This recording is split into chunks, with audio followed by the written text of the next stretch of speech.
And I could feel in my body and spirit separating, which I'd never felt before. It was like unzipping, it felt like. So my heart stopped. I died. I came to in a gray room, and I was horizontal like I was in the stretcher.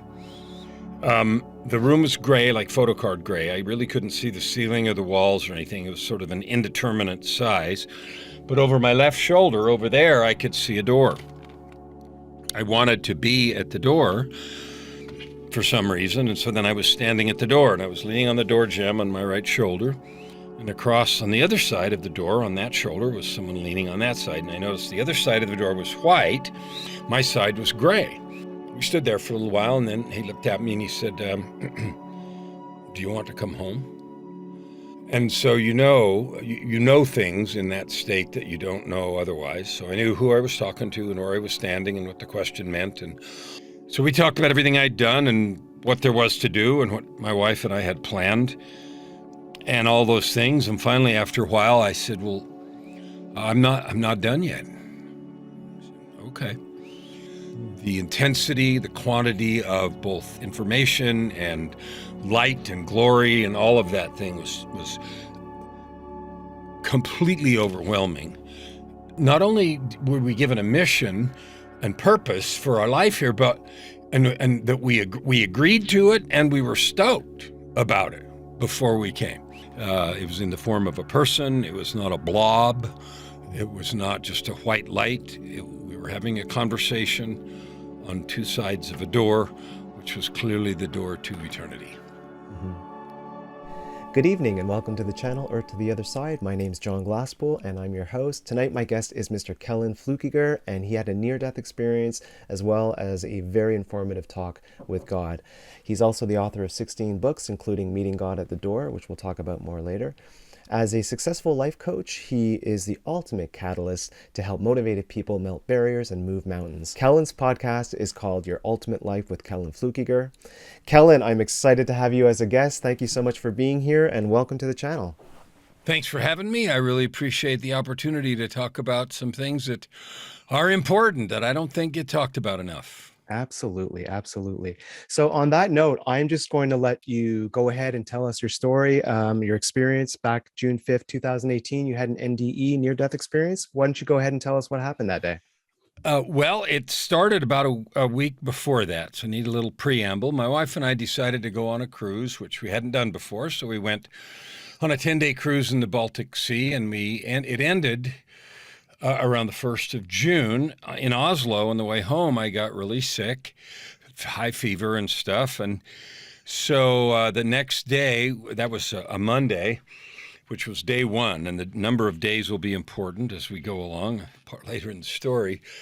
Tuesday, which was day two, we flew to Amsterdam and then flew home, and I was really sick on the flight home. And today, of course, they would throw you out the airplane window. In those days, they just took care of you and brought, ice and whatever, because I had a high fever. So Tuesday night, we got home, and I went to bed, and I just thought it was a really bad flu.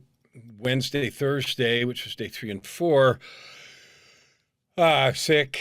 And finally, Friday, day 5, I thought, well, I better go to the clinic. I went to the walk-in clinic here in Canada, and they have a sign in there that says if you have a cough and stuff, let the nurse know, et cetera, et cetera. So I sent my wife in to tell her that I wasn't doing well. And she came out, the nurse came out, took one look at me and said, you can't come in here. They wouldn't let me in, and she said, you have to go to the ER. There's nothing we can do for you here anyway. So I apparently looked like that. And so we drove to the University of Alberta Medical Center here in Edmonton. And, I went to the ER, and, you usually go to the ER, and it's, I don't know, an hour on a bad day, 2 or 3, depending on, you got to sit there and they triage and do all that stuff. In 10 minutes, I was in a private room. I didn't know they had private rooms in the emergency. The only thing I'd ever seen were those little curtain thingies, Yeah. And so in 10 minutes, I'm in a private room, and in 10 more minutes, the doctors are all over me. And I'm like, ooh, this is not good. So they did start doing tests and stuff. In the afternoon wore on, and they kept bringing in news. Well, you have pneumonia. And then they kept bringing in more news.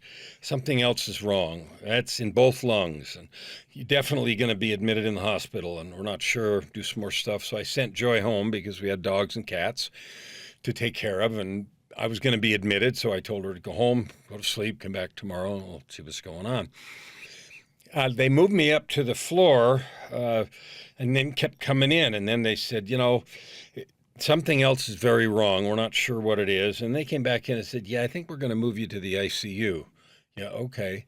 And they came back later and said, yeah, we're going to put you in biological isolation. Ooh. Like hazmat, safety level 4, double doors, airlock. Holy crap. Okay, and then shortly before midnight, they came in and said, asked the question you never want to hear, and said, do we have permission to intubate you and do anything we need to do to preserve your life? And I said, what? Okay. And then I realized I was really trembling. My body was crashing. And so I went into meditation. It's a practice I've had all my life.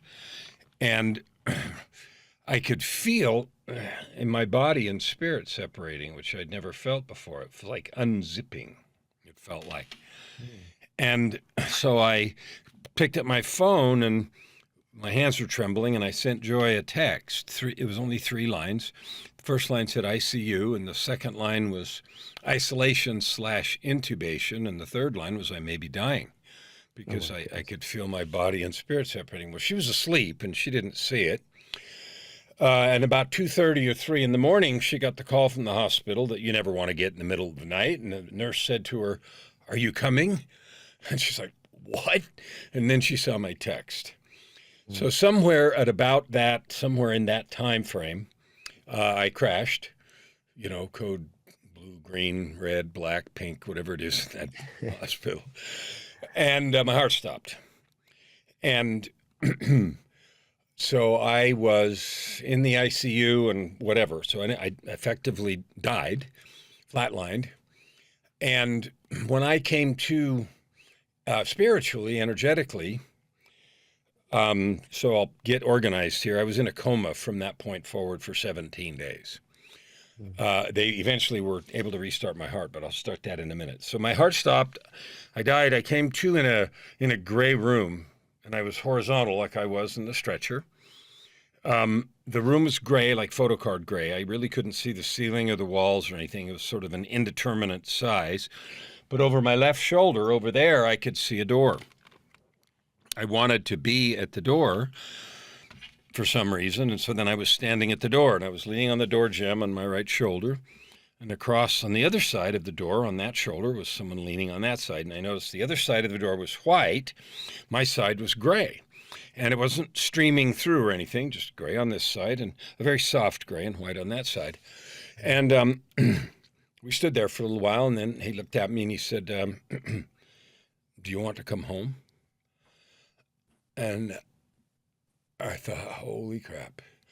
And so you know things in that state that you don't know otherwise. So I knew who I was talking to and where I was standing and what the question meant and all of that all at once. And so we talked about it for a while. And 10 years earlier in 2007, I'd had a divine intervention that had gotten me sober. I had a long history of depression and very high-performing jobs, made a lot of money, but I was a dual life person behind the scenes. I was a drug addict, and I'd ruined multiple relationships and married and divorced 3 times, and it was sort of movie fodder. But anyway, so I'd had that divine intervention that had got me sober 10 years earlier. So we talked about that. And after that, I'd left that industry and became a coach, which is what I do now. And so we talked about everything I'd done and what there was to do and what my wife and I had planned and all those things. And finally, after a while, I said, well, I'm not done yet. Okay. So that was the end of that conversation. The next day, and I'm quite sure that's when they were able to restart my heart. The next day, and people always ask, how did you know it was the next day?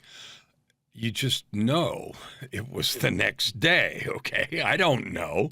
But the next day, we're standing back at the door again, and the previous topic, of course, didn't come up. I decided to stay. So then the question was, okay, what are you going to do?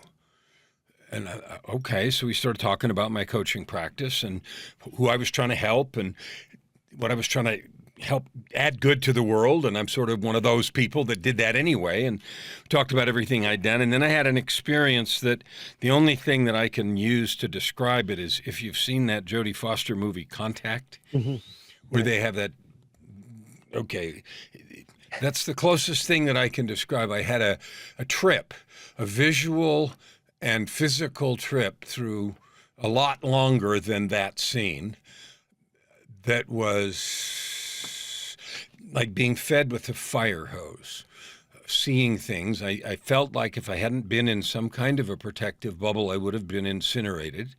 The intensity, the quantity of both information and light and glory and all of that thing was completely overwhelming and orders of magnitude beyond that. Like I literally felt protected, or I would have been just burned to a crisp. Anyway, so that went on for an undetermined period of time. And at the end of that, I had 4 clear principles that were in my mind. And they're things that we've all heard, but I knew them in a way that you would never, that I couldn't have ever stated like I do now. So the first one is that we're all intentional divine beings. We were created, there was intention, there's no accidents, we're here. All that is absolutely true. Okay. Number 2 was every one of us was very intentionally and specifically given gifts and talents when we came here. Number 3 was not only were we given a mission and purpose for our life here, but and that we agreed to it and we were stoked about it before we came. And the 4th one was that all the help we need is available from both sides of that door. And so I said, it's sort of breathlessly at this point, I said, okay, since that's true, and in normal conversation, you might say, well, if that's true, but there you don't say if. So I said, since that's true, why do we settle for crumbs? And I don't know if in the economy of heaven, brevity is a virtue, but the answer was 4 words. He looked at me and he said, because you don't believe. And I thought, oh, holy crap, like, duh. I didn't say duh. Face palm, right? Okay, what can I do to help? Like, what can I do about that? Oh, glad you asked. So then what followed was a framework about how to change beliefs. How do you go about changing these beliefs that we all acquire that are these limiting things that cause us to believe we can't have this, can't do this, can't. I call it a context straitjacket. You know, that, and it's your beliefs, definitions, experiences, expectations, and perceptions. It forms this context straitjacket. So there was a framework given. And so when I wrote the book, Meeting God at the Door, which describes the experience, I didn't put all that framework in there because it would have been too long, but I wrote a companion book called The Book of Context, right? And so that outlined the whole framework about changing beliefs, which was okay, this is what you can do. And it was funny because when I wrote the Book of Context, I wrote them both at the same time, but I had a client of mine who's a retired internal medicine physician in Baltimore write the forward for that, and he is quite a learned guy and very nationally prominent. He's the guy that created National Stress Awareness Month, and he's a stress guy, right? So anyway, he read it, loved it, wrote a nice forward, but he spent an hour afterwards trying to convince me to change the name. Because he said, you know, if you'd written the Book of Joy or something, we'd all understand it, or the Book of Love, but the Book of Context? And I waited till he got all done, and I said, Mort, yeah, the name's not negotiable. like the name's non-negotiable. Okay. And it's like, yeah, okay. So anyway, so then, and that was the end of that conversation. And that was really, really long. The third conversation, which was the next day, I was excited. I came back. I felt like I was buzzing, like in real life you had been dancing, skipping. And I was repeating the stuff and the context and the frameworks and all this stuff in my mind. And I was just buzzing. And we're back at the door, same thing. And the third conversation was just one question again. And he looked at me and he said, are you sure? And I felt like I'd been punched in the stomach. I was hyperventilating almost, like, what do you mean, am I sure? Am I like stupid? Am I biting off more than I can chew? Am I missing something here? What? Am I sure? And I wasn't being, glib like that, but that's how I felt. That's what was going on in your head. Yeah. So we talked about it, and I thought about it from every possible angle. Am I being stupid? Have I missed something? Can I really do this? Am I, what? And it came back to that fourth principle the day before: all the help you need is available from both sides of the door. So eventually, after we talked for a while, I finally said, I'm sure. Okay. And nothing was said, but the conversation ended with a finality that I knew we were done. And so that was the end of that conversation. And then some 2 weeks later, I came out of the coma. The disease itself was so severe that I had lost 35 pounds. I couldn't walk. I had to relearn all that stuff. They had to drag my legs out of bed the first day. I'd completely atrophied. The bacterial infection was so aggressive that it had attacked the tubing they had in my neck. They had to pull it out of one side and put it in the other. When I finally recovered, the head of the infectious disease unit at the university came in and told me that we were talking about what I'd had, and he said the 10-day mortality rate, like in COVID, we talk about 2 or 3%. He told me that, and this is why the 1, 2, 3, 4, 5 days matters, right? He told me the 10-day mortality rate for what I had was 100%. He said, so, of course, you died. It kills you. You didn't even get in here till day 5. So what they'd done at the time, and I found all this out later, is they'd simply hooked me up with everything they could think of, including something they call the antibiotic of last resort, which I didn't know they had such a thing, but they actually do. They have something called the antibiotic of last resort. Anyway, gradually, several weeks later, I got out of the hospital and wrote books and did all that stuff. But that was the sum and substance of the experience itself. It's very difficult to describe, and I'm happy to do any details you want. That's the outline of the experience. And there are two things that are really important. One is the guts of the second conversation, and two is the sense that enshrouded the whole experience. Like everything else about being in a coma and being on all those drugs and everything was awful.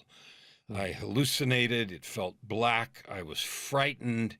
There was lots of other stuff, except that experience, which was shrouded in, as a coach, one of the buzzwords of coaching is to, quote, hold space, right, for your clients to talk. Well, I can tell you, when those questions were being asked, do you want to come home and that sort of thing, there's never been any space in any universe held like that space.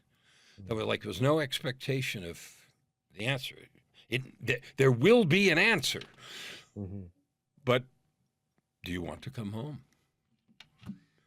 Yeah. And so that's what happened. I was speaking to God. Okay. I mean, he didn't have a name badge on. Said, "Hi, I'm God," like you wear at a conference, but you know things there. And was it a just to sort of paint a picture? Not maybe you painted a beautiful picture, but just a couple more details. Like in terms of what was it, more of a feeling and an all-knowing, or did you actually see a being? I saw a being. It was in the shape of a person. I'm not certainly going to say that there couldn't have been some other manifestation in some other situation or whatever, and it might have been to make me feel good, or all that stuff's possible, of course. But I was talking to a person, And no, it didn't impress me as some old dude with a white beard. The typical sort of thing, but it was clearly a person. It had intense power and glory around it, but it was enshrouded in softness. I was raised in a religious, fanatic, sort of abusive home, which is why it's the beginning of all the depression that got me to where I got the years before that. And I'd always been frightened at the idea of my horrific, awful, useless, etc., etc., self meeting the divine in all of my weakness and failing. And I didn't think about it at the time, but what was one of the most notable things about the whole experience was that of the complete absence of all that. It was completely embracing. Not that, like I wouldn't have said nothing you ever did mattered, but it just wasn't the point. None of that was the point. The point was where we are here now. So it was in the form of a person. It was not a blob. It was not just a white light. We were having a conversation on two sides of a door, which was clearly the door to eternity. Mm-hmm. Very interesting. And do you feel as though maybe you or God revealed a lot of things that you couldn't possibly bring back with you in terms of, your earthly memories? Or like, do you have a memory of being given all kinds of downloads and knowing and having no more questions, even though, I mean, when you came back, you forgot it all? But because I hear this often from NDEers, I was just wondering if you experienced anything similar to that. I absolutely did during the time that in the second conversation where I felt like I was being fed with a fire hose.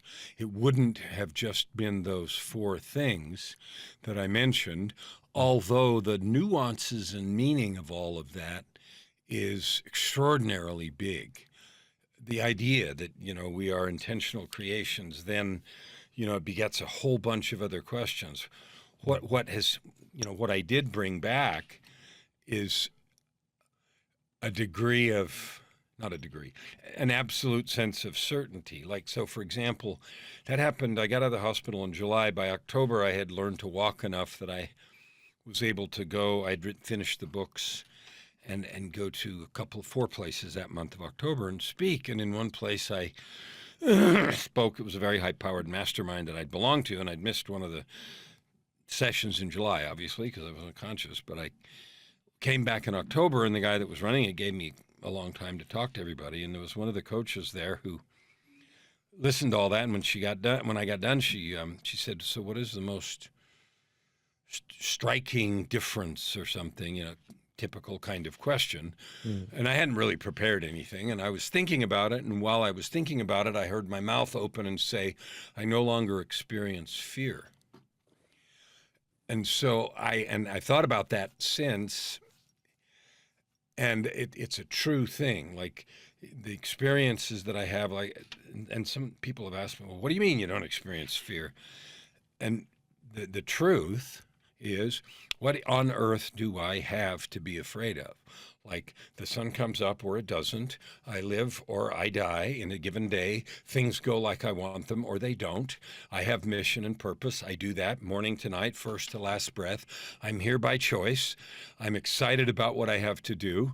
I had a opportunity that not very many have, and I hold it sacred and precious, and I don't think I'm important or better than anything. It's just maybe I think sometimes I'm thick-headed, so maybe I needed that to get in gear. I don't know. I spent the first 52 years of my life not doing so well. And in 2007, when I had that divine intervention, I changed things, and this was like 11 years later. So, you know, so I am absolutely 100% completely different. Although the huge change had taken place 10 years or 11 years before that, in terms of the direction of my life. But after that time, I live I breathe, I exist, I interact in a state of joy, fun. Um, I love my wife. We're taking care of her mother. She's 91. We have a refugee family from Ukraine living with us that got here just a few days ago, a Oh, woman and wow. her daughter. And I'm doing all that stuff because I can. And the only thing I'm worried about is how to add good to the world. That's it. And the rest of this crap doesn't matter. Do you think that had you not had this experiences, because you're someone who meditates, I'm just going to make an assumption that you're a somewhat spiritual person, maybe maybe a little less when you were working those 120-hour weeks, but you know what I mean? I mean, deep down, you must have some sort of element of spirituality that's just deeply embedded in you. That's this how I see it. I'm very, very, very spiritual. Mhm. During the time I was raised in a fanatic religious home with all the discipline that today would be felony child abuse. It didn't make me Yeah. think there was no God. No, I seriously, I remember getting dressed in high school in the locker room last because I didn't want people to see I was black and blue because I was ashamed. I'm like, something wrong with me. They're not.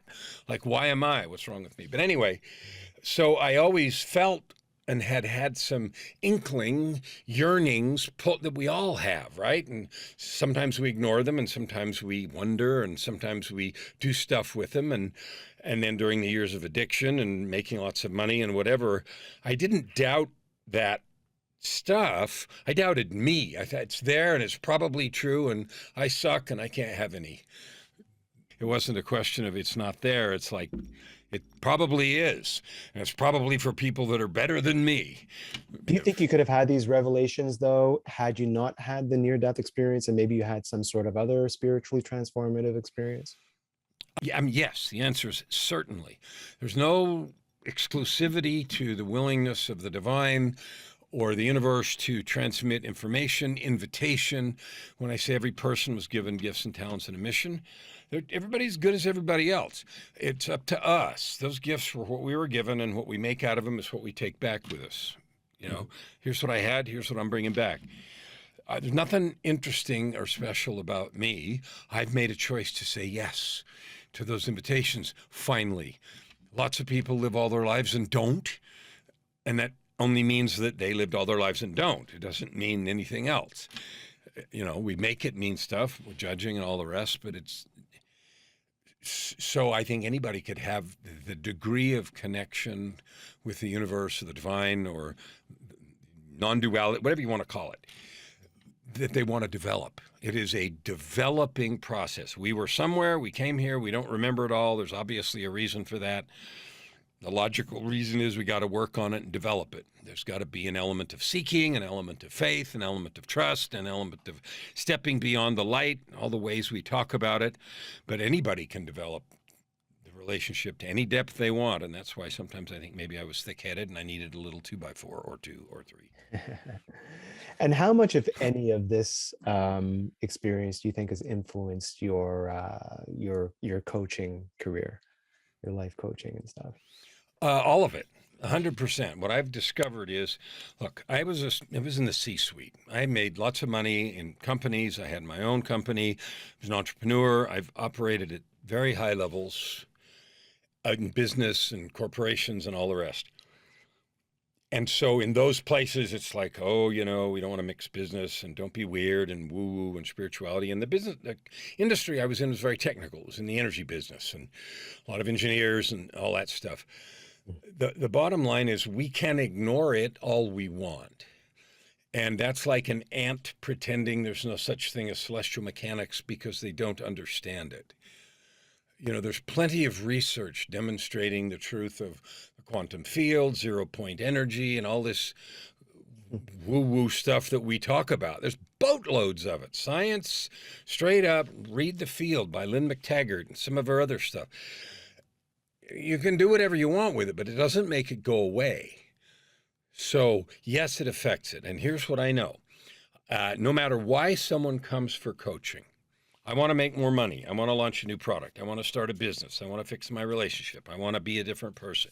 It all comes down, and within a month, we're working on one thing. And the one thing you're working on is how do you choose to show up in the world? Like, who the hell are you? Yeah. Tell me Good that place to thing. start. I am what? Mhm. And then when you declare that, how does that thing that you have said, nobody has to agree or disagree, how does that thing show up in the world? Tough questions. Yeah, Very it affects interesting. everything. Everything Yeah. is about how you choose to be. I find it ironic that you come from a background of energy. You know, I spent the 30 years in the energy industry and the next 15 years up to now in another energy industry. Exactly. 100%, not lost on me. That's so crazy. When you had this experience, like, did you talk to Joy about this right away and tell her everything that happened, and how did she react? So there's a follow-on piece that will sort of blow your mind.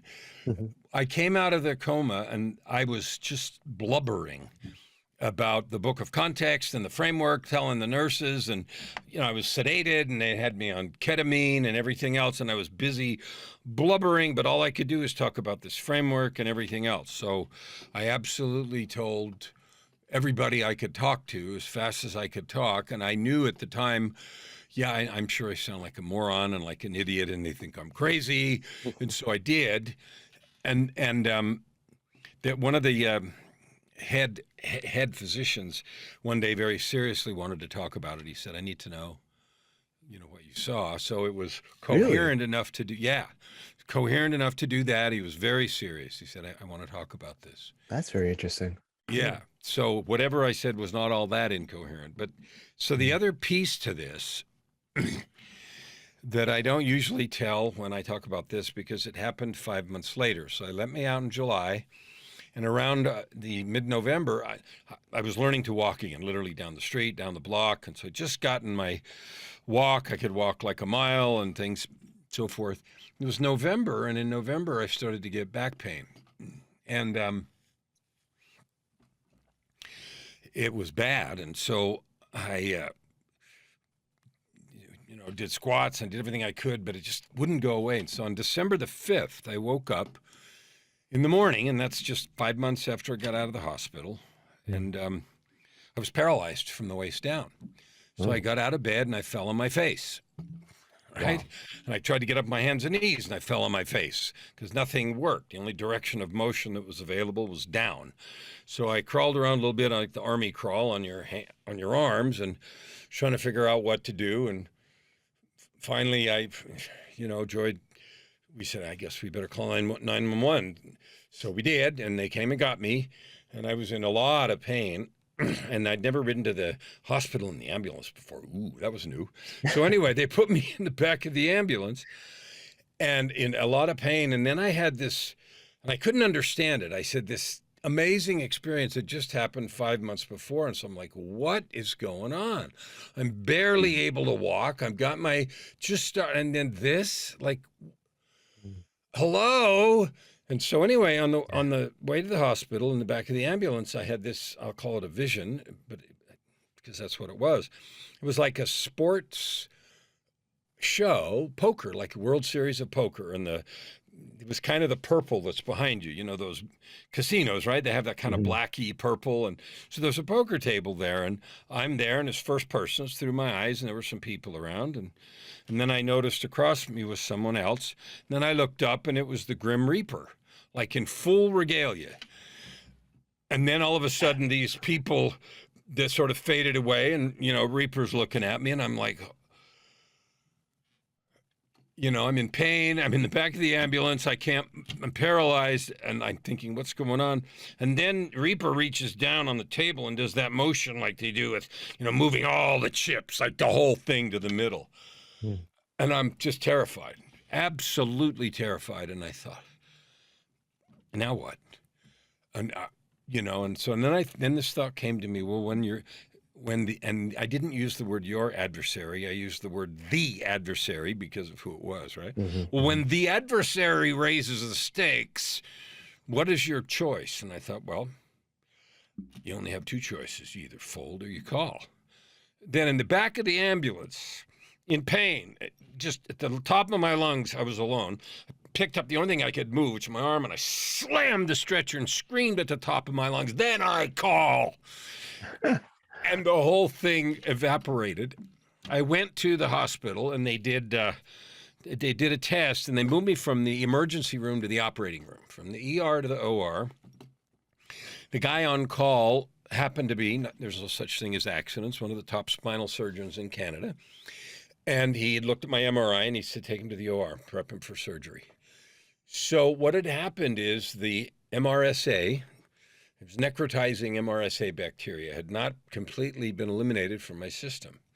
It had migrated inside the spinal cord and created an abscess that went from C2 to T1, so about that long, the top of my spinal cord, and it calcified and was putting pressure on my spinal column, and it paralyzed me. Wow. Yeah, that sounds painful. And so they went in and did a laminectomy and scraped it all out, and it was successful. And when I went to have, and so I have a great big scar on my back, and for 2 weeks I looked like a stegosaurus with these great big stitches back there. And when I went back there to have the stitches out, he looked at me and he said, he said, I don't understand this. He said, I can count on less than one hand the number of people that have come into the hospital with what you had, and then in 10 days walked out under their own power. Okay, and so then they put a PICC line in, which is a line that they put in under your heart and under your arm, and it goes across and empties in your heart. And I had to carry a bag and a pump for 6 weeks because the antibiotics they were giving me were so corrosive that they have to drip it in your heart, because that's the only place there's enough blood flow. If they put it in your arms, stuff, it collapses all your veins. So I wore a PICC line for 6 weeks. Now, the reason I told you all that is because you asked if I told anybody, and this is why that matters. When I went to the outpatient pharmacy across the street from the hospital to pick up the first bags, I had to go twice a week, pick up these bags of antibiotics I had to carry around for 6 weeks and a pump on my hip. I went in there to pick them up, and I went to the nurse at the station, and I said, I'm here to, it's the first time, right? I'm here to pick up some antibiotics. I'm Kel, and I got about half my name spoken. And she looked at me and said, oh, we know who you are. Oh. And I said, what? She said, oh, we know who you are. And so whatever I said that had happened 5 months before, in this whole thing, like that. Yeah. And then I wrote the next book after the book of context, Walking Without Fear. Yeah. I heard about that one. Because of that, because of what he said. He said, I can't figure out, and he said, nobody walks out of here. I got some reading to do. Your book sounds so interesting. I'm really actually very intrigued, especially with that hospital staff. I'd love to have them on here and interview some of those guys, but unfortunately, that probably won't happen. The MRSA, MRSA that you experienced, that was the official diagnosis, right? That you had gone through. Yeah, it was a necrotizing superbug strain of MRSA that, like I said, was aggressive enough that it attacked the plastic tubing. It was in both lungs and in the bloodstream. I was fortunate. They did the check on the heart, and it didn't destroy the heart, but my lungs were completely trashed.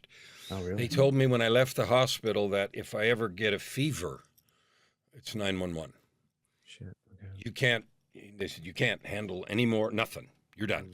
So I'm still on, and I asked him, will I ever get my, it's wheezing really badly, and it's way better now, but it's been 4 years. I said, will I ever get my lungs back? And they said, well, 2 years to never. Really? Wow. So what do you think you're at, like 60%? Some days I think I'm at 80, and then some days not.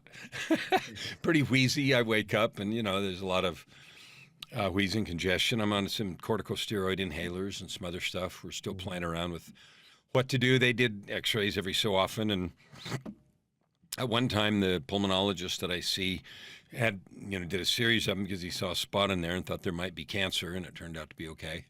Good. So the 5 months later, complications, did you look up at the sky and say, like, what the, come on? You know what? You know what? I could have, but this is one of the effects of what happened the first time. I chose to stay, and I did not. when I got home, from the hospital, I knew I'd had miracles to be alive and to be where I was. And I was so weak. All my life, I've been in good shape. I did martial arts. I have second-degree black belt in a couple of different styles. I did some competition, et cetera, et cetera. So there's been no time in my life when I couldn't hit the floor and do 40 push-ups. When I got home from the hospital in July, after I'd been home for a week or something, I just wondered what I could do. And I got on the floor and I couldn't get my nose out of the carpet. Like nothing, completely flatlined. And so in meditation and I prayer meditation, I said, it's like can we have like some kind of miraculous recovery? And I immediately had the very clear, gentle but clear sense of no, you're going to do this the hard way. And I thought, okay, so I knew that was coming. And when that other thing happened, this is one of the after effects of the first and the second one. I live in a state of complete surrender, and I don't mean abdication. I just mean surrender. Each day when I have a 2.5 to 3 hour morning ritual. Every day, I don't start my day until I'm connected and directed. I do exactly what I need to do that day. I don't do anything I don't want to do. I work on my books. I work with my clients, and I work in the studio, which is over there, the recording studio, to do music.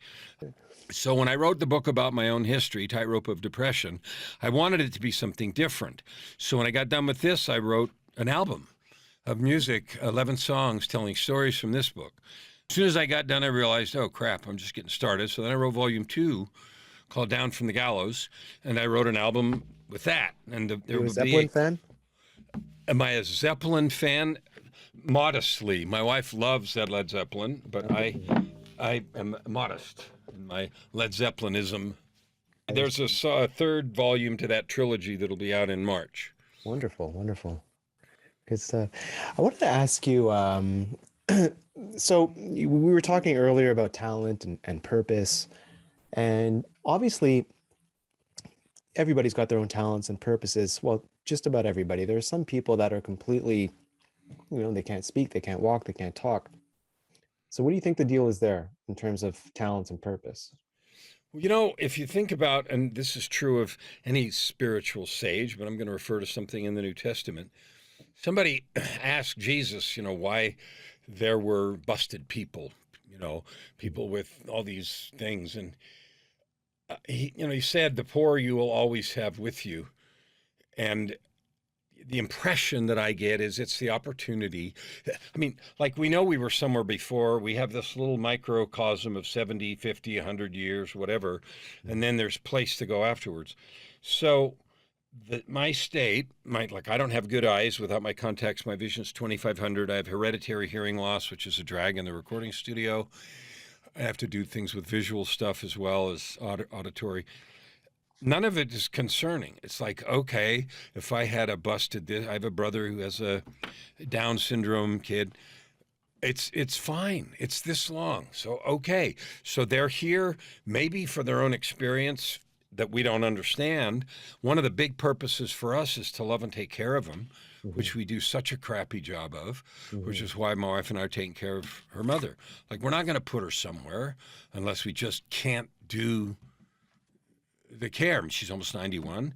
Like, we don't do that very well. And so I'm sure there are other reasons. But if the only reason is for us to give and love and serve and quit worrying so much about, what's in it for me, that by itself is enough reason. And they're not going to stay that way. So they have this for this long. Okay. Part of the experience then. Yeah. Since having this NDE, and this conversation with God, how has that relationship developed, or has it been maintained? Are you in constant contact with God since your experience? It is not the same, meaning I don't have the visual thing that I had at that time, but the sounds, the presence, and again, I don't think there's anything magic about it. I put in an enormous amount of effort daily. Like I said, I have a long morning ritual, the purpose of which is to meditate and maintain. Because think about it. I said, yes, I want to stay. I didn't say, yes, I want to stay so I can have some more fun and do some cool stuff that I didn't miss out on yet. Mhm. I said, what am I going to do? Well, I'm going to work. Like my goal for this year, I made a commitment for 2022. My commitment for 2022 is to help 10 million people to discover, develop, and serve with their divine gifts. And to that end, I have a podcast with nearly 700 episodes, and I have a YouTube channel, and I have a project that I'm just developing in contact with some big influencers to see what I can do to help with the Ukraine situation. Because my wife's Ukrainian, and so like first generation, her dad was born in Odessa, so that's all front and center for us, which is why we have a family here. Mhm. And so that's really all I do, and I don't feel like I'm missing anything. Like this is what I said I'm going to do, and I said it, and that's the end of it. Yeah, yeah. I absolutely adore your energy, man. It's inspiring, and I thank you so much for sharing your experience with us. I'm going to go out and read some of your books. We're going to put all that information in the description box below, as well as your socials and stuff. Thank you so much from the bottom of my heart for being here and expressing all these wonderful things to our audience. Thank you so much. Welcome, and I want to thank you. I want to honor and acknowledge you because doing a podcast, video, audio, both, is a labor of love. It's a lot of work. It is your effort to add good to the world. And as a coach, I view the coaches as being in the people encouragement business. And so I love what you're doing. I love you for what you're doing. I'm grateful for the people you help, and I wanted to acknowledge you on your show, on the recording, because I think it's cool. Thank you so much. I really do appreciate that, Kellen.